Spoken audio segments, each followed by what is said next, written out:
जब मैं सुबह उठता था तो मेरी पत्नी अपने कपड़े चेंज कर रही होती थी। मैंने पत्नी से पूछा कि कपड़े क्यों चेंज करती हो? तो कहती कि आपको गलतफहमी हुई है। मैं जो कपड़े रात को पहनती हूँ वही हैं। ऐसा रोज होने लगा, लेकिन पत्नी नहीं मानी और रात को मुझे पता भी नहीं चलता कि मैं कब सोया था। एक दिन मैंने रूम में कैमरा लगा दिया। जब मैंने कैमरे में वीडियो देखा तो मेरे रोंगटे खड़े हो गए, क्योंकि मेरी पत्नी तो मेरा नाम मुन्ना है। मेरी एक छोटी सी दुकान थी। मैं लोगों के टीवी वगैरह ठीक किया करता था। मेरी उम्र 28 साल हो गई थी। अब तक मेरी शादी नहीं हुई थी और अब मैं शादी करना चाहता था। मेरे मम्मी पापा नहीं थे और मैं इकलौता था, इसलिए कोई शादी करवाने वाला भी नहीं था। अब खुद तो किसी के घर जाकर कह नहीं सकता कि मैं लड़का हूँ और आपकी बेटी देखने आया हूँ। मेरे एक बहुत बड़े मामा थे जो माँ की जगह थे। वो बहुत अच्छे थे। उन्होंने मेरे लिए एक लड़की की तलाश कर रखी थी और जब मुझे उसके बारे में बता रहे थे तो बहुत ज़्यादा तारीफ़ कर रहे थे कि खूबसूरत है, पढ़ी लिखी है, इकलौती बेटी है, उम्र भी उसकी तुम्हारी जितनी है। मैंने कहा अगर इतनी अच्छी लड़की है तो फिर 28 साल की हो गई है, अब तक उसकी शादी क्यों नहीं हुई है? तो मामा ने कहा कि दरअसल उसे खुद कोई पसंद नहीं आता और उसके माँ बाप ने कहा है जब तक इसे कोई पसंद नहीं आएगा हम इसकी शादी नहीं करेंगे। तुम्हारी तस्वीर देखकर उसने तुम्हें पसंद कर लिया है। अच्छे लोग हैं, उनके भी ज़्यादा रिश्तेदार नहीं हैं। विवाह की रस्म सादगी से हो जाएगी। दहेज देने वाला कोई नहीं है और हमारी तरफ से भी कोई मांग नहीं है, तो जल्दी शादी हो जाएगी। तुम्हारी पत्नी तुम्हारे पास आ जाएगी। ना कोई मंगनी की टेंशन, ना कोई विदाई लेने का मामला। बस शादी करके साथ ले आना। मुझे सब ठीक लगा। मैंने मामा को कह दिया कि ठीक है, लेकिन मुझे भी तो लड़की दिखाइए। मामा ने कहा उन्होंने लड़की की फ़ोटो नहीं दी। वो कहते हैं कि हम अपनी बच्ची का फ़ोटो किसी को नहीं देते, ना ही किसी को दिखाते हैं। आपने देख ली है, अगर आपको अपने भांजे से शादी करनी है तो ठीक है। इस तरह लड़कों को हम अपनी बेटी नहीं दिखाते। बड़े लोग देखने आते हैं, अलग बात है। मैंने मामा से कहा लड़की ठीक तो है ना? उन्होंने कहा बिल्कुल ठीक है, फिक्र ना करो तुम, भरोसा रखो। इतनी ज़्यादा खूबसूरत लड़की तो मैंने आज तक नहीं देखी। फिर मैंने मामा पर भरोसा कर लिया और तैयार हो गया। मेरी पत्नी का नाम सोनी था। वो बहुत ज़्यादा खूबसूरत थी। मामा ने बिल्कुल ठीक कहा था। इसकी उम्र भी मेरे जितनी ही थी, लेकिन 28 साल नहीं लगती थी। वो 19-20 साल की लगती थी। किसी को अगर कहते कि 20 साल की है तो फ़ौरन मान जाता। शायद वो अपना बहुत ख्याल रखती थी। शादी के बाद 2-4 दिन गुजर गए, लेकिन उसके बाद एक दिन मैंने देखा कि रात को मेरी पत्नी ने कोई और कपड़े पहने थे और सुबह कोई और। लेकिन मुझे याद नहीं था कि उसने कपड़े किस टाइम बदले और क्यों बदले। मैंने कहा रात वाले कपड़े तुमने क्यों बदले? कहने लगी रात वाले कपड़े कौन से हैं? दिन वाले कौन से हैं? ये वही तो हैं जो मैंने रात को पहने थे। लेकिन मुझे अच्छी तरह याद था कि उसने रात को लाल रंग के कपड़े पहने थे और अभी नीले रंग के कपड़ों में थी। मैंने सोचा कि शायद मुझसे कोई गलती हो गई होगी, लेकिन शुरू शुरू में तो पति की पत्नी से नज़र ही नहीं हटती। वो उसकी छोटी छोटी बातें भी नोट कर लेता है। मेरी पत्नी अच्छी थी, अच्छे तरीके से घर को संभाल रही थी, मेरे साथ भी अच्छे तरीके से रहती थी। सब कुछ बिल्कुल ठीक चल रहा था। जिंदगी अच्छी थी, लेकिन अभी तक वो मुझसे शर्माती थी। एक दिन मैंने उससे कहा, ये देखो मैं तुम्हारे लिए फल लाया हूँ, आ जाओ बैठो, खाते हैं। उसने कहा कि मैं धोकर लाती हूँ। वो फल खाने के लिए मेरे पास बैठ गई और मैंने अच्छी सी फिल्म लगा दी। वो फल को छील छील कर मेरी तरफ रख रही थी और मैं फिल्म देखने में लगा था। एक हाथ से फल उठाकर खा लेता, लेकिन थोड़ी देर बाद मैंने एक नज़र देखा तो हैरान रह गया कि वो मेरी तरफ छिलके रख रही थी और फ्रूट को कूड़ेदान में फेंक रही थी। उसका मुंह भी टीवी की तरफ था। मैंने कहा कि ये क्या कर रही हो? उसने जब देखा तो हैरान रह गई। कहने लगी वो मुझे पता ही नहीं चला कि ये कब से कर रही हूँ। फल आपकी तरफ रखना चाहिए तो कूड़े में फेंक रही हूँ, और छिलके कूड़े में फेंकना चाहिए तो वो आपकी तरफ रखने लगी। वो इस बात पर हंसने लगी। मैं भी हंस दिया, क्योंकि कभी कभी ऐसा हो जाता है, इंसान का दिमाग भटक जाता है। लेकिन उसके बाद उसने मुझसे कहा, सॉरी, माफ़ कर दीजिए। मैंने कहा, कोई बात नहीं, हो जाता है। कभी कभी हम लोग रात को बैठकर फिल्म देखते। हमारे दिन अच्छे से गुजर रहे थे, लेकिन अगली रात न जाने क्या हुआ, मुझे इतनी ज़्यादा गहरी नींद आ गई और सुबह आँख खुली तो पत्नी को फिर से कपड़े बदलते हुए देखा। मैंने अपनी पत्नी से कहा, तुम इतने कपड़े क्यों बदलती हो? तुम्हारे कपड़े रात को और होते हैं और दिन में कोई और होते हैं, जबकि तुम्हारे कपड़े तो गंदे भी नहीं होते। उसने कहा, रात वाले कपड़े ही हैं, आपको पता नहीं क्यों शक होता रहता है। मैंने रात को यही कपड़े पहने थे, लेकिन मुझे अच्छी तरह याद था कि उसने रात को कोई और कपड़े पहने हुए थे। लेकिन उसने कपड़े कब बदले, क्यों बदले, ये तो मुझे याद भी नहीं था। मुझे यह भी नहीं याद था कि मैं किस टाइम सोया, मैंने उससे क्या बात की थी। मुझे तो ये भी याद नहीं था कि मैं कमरे में किस वक्त आया, कब बेड पर लेट गया। दिन इसी तरह गुजरने लगे। मेरी पत्नी मेरे सामने खाना रख रही थी, तो मैंने उसके हाथ को गौर से देखा, जहाँ पर एक बहुत बड़ा जख्म लगा हुआ था। मैंने कहा, ये क्या हुआ है? तुमने मुझे क्यों नहीं बताया इतनी चोट लगी है? चोट को देखकर लगता था कि एक दिन पुरानी ही है। उसने कहा कि छुरी लग गई थी। मैंने जल्दी से उसके ऊपर दवाई लगाकर पट्टी बांधी। अगर 2 दिन का पुराना घाव इतना गहरा था, तो जिस दिन लगा था उस दिन मेरी पत्नी को दर्द नहीं हुआ था? क्या वो मुझे बता नहीं सकती थी कि इतनी ज़्यादा चोट लग गई है? मैं उसे डॉक्टर के पास ले जाता। लेकिन हैरान तो मैं इस बात पर था कि जब इंसान सब्जी काटता है तो छुरी उसकी उंगली पर लगती है, ये इसके बाजू के ऊपर कहाँ से लग गई थी, वो भी इतनी गहरी। मैंने उसको पट्टी कर दी और शाम को उसे डॉक्टर के पास ले गया। डॉक्टर ने कहा कि ऐसे जख्म नहीं भरेगा, एंटीबायोटिक्स खाना पड़ेगा और 1 हफ्ते तक पट्टी भी करनी पड़ेगी। वापसी पर मैंने पत्नी को समझाया कि क्या मुझे गैर समझती हो, मुझे बता नहीं सकती थी? तो कहने लगी, मुझे लगा आप गुस्सा करेंगे। मैंने कहा, क्या मैं पागल हूँ कि तुम्हें चोट लगी हो और मैं गुस्सा करूँ?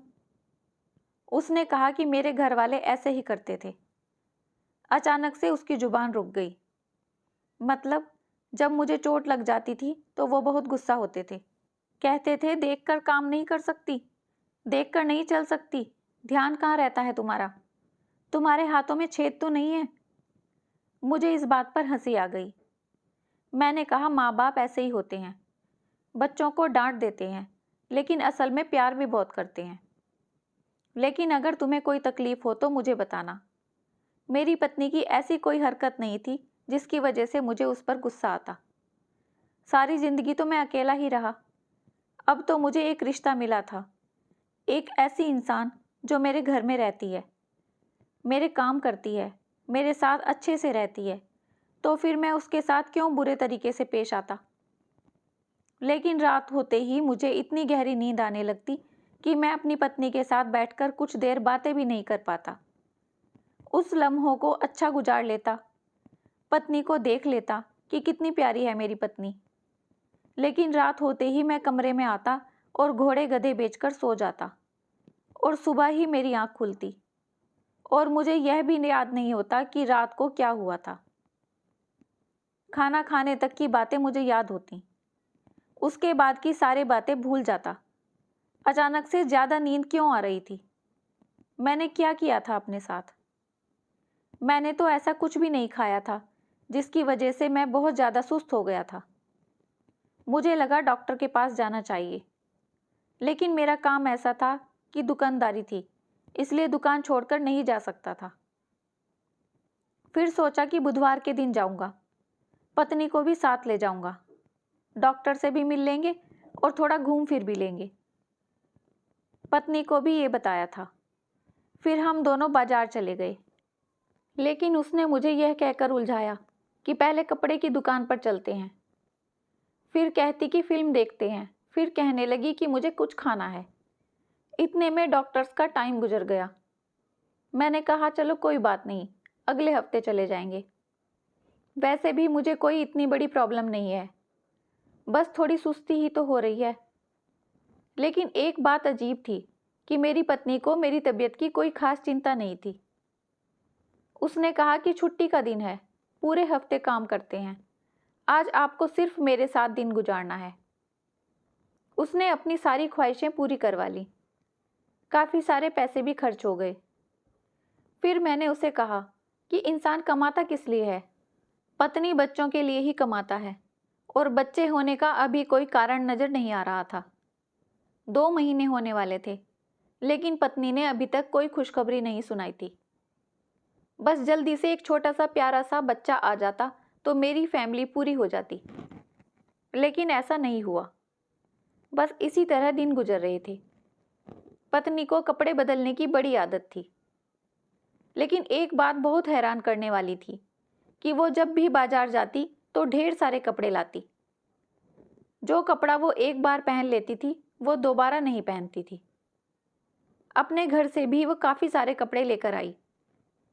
मैंने भी उसके लिए काफ़ी सारे कपड़े लिए थे। जो भी मुझे पसंद आया मैंने उठा लिया। सोचा कि और तो कोई खर्चा करवाने वाला है नहीं, पत्नी की चीज़ें तो अच्छे तरीके से ले लूं ताकि वो खुश हो जाए। लेकिन अभी भी उसके लिए कपड़े कम थे। जब मैं उसे महीने के खर्चे के लिए पैसे देता तो वो कपड़े ही ले लेती थी। एक दिन कहने लगी, राशन के पैसे कम हो गए थे तो उधार कर दिया है, आप जाकर पैसे दे दीजिएगा।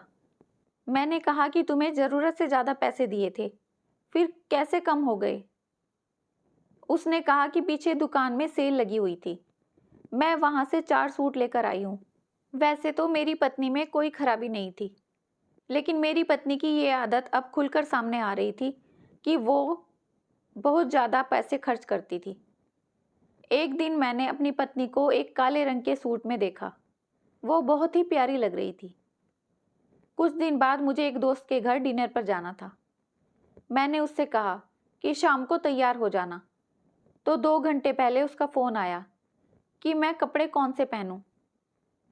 मेरे पास तो कोई कपड़े ही नहीं हैं। मैंने कहा ये औरतों का प्रॉब्लम क्या है? अलमारी भरी पड़ी होती है, फिर भी कहती हैं कि मेरे पास कपड़े नहीं हैं। तो मैंने कहा कि वह काला फ्रॉक पहनो, उसमें तुम बहुत प्यारी लग रही थी। उसने कहा वो मेरे पास नहीं है, न जाने कहाँ चला गया। मैंने कहा कहाँ चला गया से क्या मतलब, घर में होगा। उसने कहा नहीं, वो नहीं है, आप मेरे लिए कोई सूट लाइए। मैं उसके लिए इस टाइम सूट नहीं ले सकता था, क्योंकि महीने का आखिर चल रहा था। मुझे कोई अच्छा सूट 3-4 हज़ार वाला लेना पड़ता। मैंने कहा वहीं पड़ा होगा, उसका सूट उसको नज़र नहीं आ रहा होगा। मैं घर चला गया। मैंने कहा कि मैं खोजता हूँ, लेकिन जब मैंने उसकी अलमारी खोली तो मैं हैरान रह गया। उसके अंदर तो 3-4 कपड़ों के अलावा कोई कपड़े ही नहीं थे, जबकि जितने कपड़े वो खरीदती थी और मैं भी लाता था, उसकी अलमारी में तो सुई रखने की जगह भी नहीं बचती। मैंने कहा ये क्या, तुम्हारे कपड़े कहाँ हैं?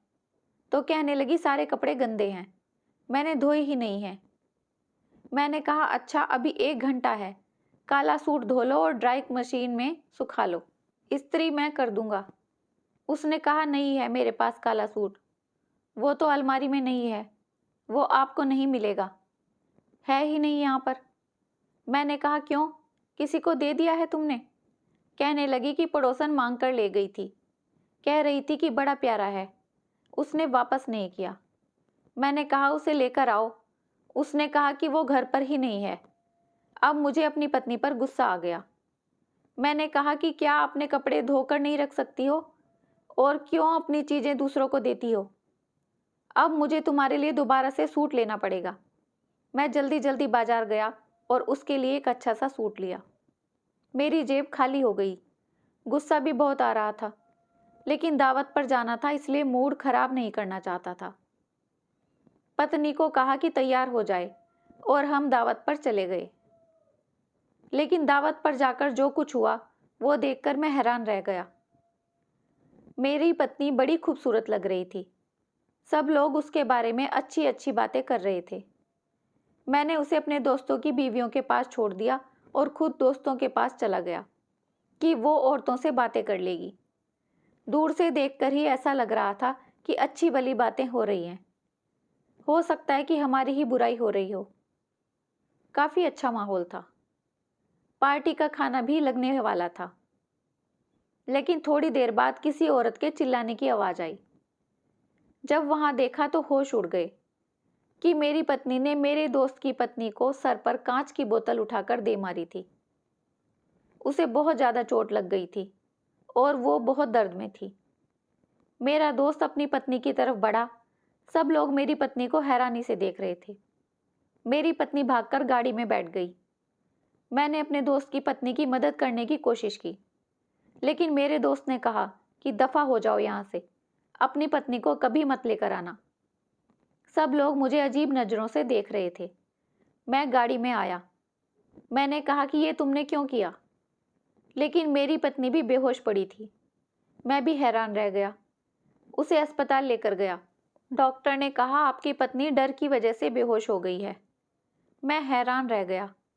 उसे घर लेकर आया। उससे पूछा कि तुमने ऐसा क्यों किया। उसने कहा कि वो मेरी बेइज्जती कर रही थी। उस पर मुझे गुस्सा आ गया। मैंने कहा तुम्हें गुस्सा आता है तो तुम लोगों के साथ ऐसा करती हो। तुम्हें ऐसी हरकत नहीं करनी चाहिए थी। तुम्हें पता है इस वजह से मेरी कितनी बदनामी होगी, बेइज्जती होगी मेरी। मेरी पत्नी रो रो कर मुझसे माफी मांगने लगी। फिर उसकी तबीयत अचानक खराब होने लगी। मेरी पत्नी की हरकतें बिल्कुल भी ठीक नहीं थी। मुझे पता लगाना था कि वो करती क्या है। वो इतने सारे सूट खरीदती है, लेकिन उसके सूट घर में नहीं थे। उसके शरीर पर हमेशा जख्मों के निशान लगे रहते थे। मैंने अपने कमरे में एक सीसीटीवी कैमरा लगा दिया और रात को सुकून से सो गया। सुकून से क्या समझो, बेहोश हो गया। पता नहीं ये क्या मामला था। सुबह मैं ऑफिस में चला गया। वापस आकर जब उस कैमरे की रिकॉर्डिंग मैंने देखी तो मैं हैरान रह गया। मैंने देखा मेरी पत्नी मेरे साथ सोने का नाटक करके आधे घंटे बाद उठ गई। फिर उसने मुझे चेक किया। वो मुझे ऐसे हिला रही थी जैसे मुझे जगा रही हो। फिर भी मैं जाग नहीं रहा था। इसका मतलब मैं सोया नहीं हुआ था, बेहोश था। वो मुझे बेहोश करती थी। शायद वही खाने में कुछ चीज मिलाया करती थी, क्योंकि उसके आने से पहले तो ऐसा कुछ भी नहीं था। इसके बाद उसने जो कपड़े पहने हुए थे वो बदल दिए। जो कपड़े पहने थे उनको कैंची से काटने लगी। उनको काट काट कर उनको इतना बुरा हाल कर दिया कि दोबारा कोई सही करके भी उनको नहीं पहन सकता था। फिर उसने उनको एक थैले में डाल दिया। उसने अलमारी का एक हिस्सा खोला, जिसके अंदर उसने थैले को रख दिया। वीडियो में नजर आ रहा था कि अलमारी के एक हिस्से में इस जैसे हजारों कपड़े के थैले पड़े थे। इसका मतलब इसने अपने सारे सूट इसी तरह फाड़कर इन थैलों में डालकर वहां फेंक रखे थे। मेरी पत्नी अजीब सी हरकतें कर रही थी। कभी इधर उधर जाती, कभी आईने में खुद को देखती, कभी हंसती और फिर आकर सो गई। ये नज़ारा देखकर तो मेरी रूह कांपने लगी। मैं बहुत ज़्यादा परेशान हो गया था। लेकिन मैं समझ गया था कि मेरी पत्नी नॉर्मल नहीं है, तभी तो अभी तक उसकी शादी नहीं हुई थी। जो जख्म मैंने उसके जिस्म पर देखे थे वो अपने आप को खुद लगाती थी। मुझे लगता है कि कोई दिमागी बीमारी थी। मैं सीधा सुबह उसके घर वालों के पास गया। उनको थोड़ी बहुत वीडियो भी दिखाई और सब कुछ बता दिया। उन्होंने कहा हमारी बेटी को दिमागी बीमारी है, तभी तो इसकी शादी नहीं करते थे। तुम तो अकेले इंसान हो, तुम्हारे पास कोई नहीं था, इसलिए तुम्हारे रिश्ते के लिए हमने हाँ कर दी और इसको तुम्हारे साथ भेज दिया। सास ननद का मामला होता तो फिर पहले ही दिन ही पता चल जाता, लेकिन तुम तो अकेले होते थे, इसीलिए शायद तुम्हें पता नहीं चला। मैं हैरान हो गया। मैंने कहा कि आप लोगों ने मेरी जिंदगी को बर्बाद कर दिया, अब मैं क्या करूँगा। उन्होंने बताया हमने उसका बहुत इलाज करवाया, लेकिन यह ठीक नहीं होती है। डॉक्टर कहते हैं कि इसे पागल खाने भिजवा दो। मैंने कहा आपको यही करना चाहिए था, मेरी जिंदगी तो बर्बाद ना होती। आज ये जो मुझे बेहोश कर रही है, कल तो मुझे जहर भी दे सकती है। मैं अपनी पत्नी को उसके घर वालों के पास छोड़ आया। मैंने कहा, इसका इलाज करवाइए। अगर ये ठीक हो गई तो मैं दोबारा अपना लूँगा, नहीं तो मुझे इसे छोड़ना पड़ेगा। वो लोग मजबूर थे, उन्होंने मुझे भी मजबूर बना डाला। मेरे पास भी कोई चारा नहीं था। वो अपने घर में ही है। ससुराल वाले कहते हैं कि हम इसका इलाज करवा रहे हैं, लेकिन पता नहीं असर हो रहा है या नहीं। मुझसे झूठ बोला गया। मेरी पत्नी की सच्चाई मुझे नहीं बताई गई। अगर वो मुझे बता देते तो आज ये सब कुछ न होता। अब है तो मेरी पत्नी, अगर ठीक हो गई तो दोबारा उसे अपना लूँगा, नहीं तो उसको मुझे छोड़ना पड़ेगा। लेकिन मैं ऐसा नहीं करना चाहता, मैं उसके साथ रहना चाहता हूँ। मैंने कहा, आप लोग इलाज कराएं, इलाज के सारे पैसे मैं भर दूँगा। मुझे नहीं पता क्या होगा, वह ठीक होगी या नहीं, लेकिन फ़िलहाल बस यही दुआ है कि वो ठीक हो जाए। मैं उसके साथ रहना चाहता हूँ। बस यही मेरी ज़िंदगी की कहानी है। कभी कभी इंसान के साथ ऐसा भी हो जाता है, लेकिन हालात को बर्दाश्त करना पड़ता है। रिश्तों को ख़त्म करके बात ख़त्म नहीं की जा सकती। धन्यवाद दोस्तों। कैसी लगी ये कहानी आपको? अपने विचार कमेंट्स में ज़रूर बताइए। अगर कहानी अच्छी लगी है तो लाइक शेयर सब्सक्राइब करना मत भूलिए। अपना खूब सारा ध्यान रखिए, खुश रहिए, मुस्कुराते रहिए।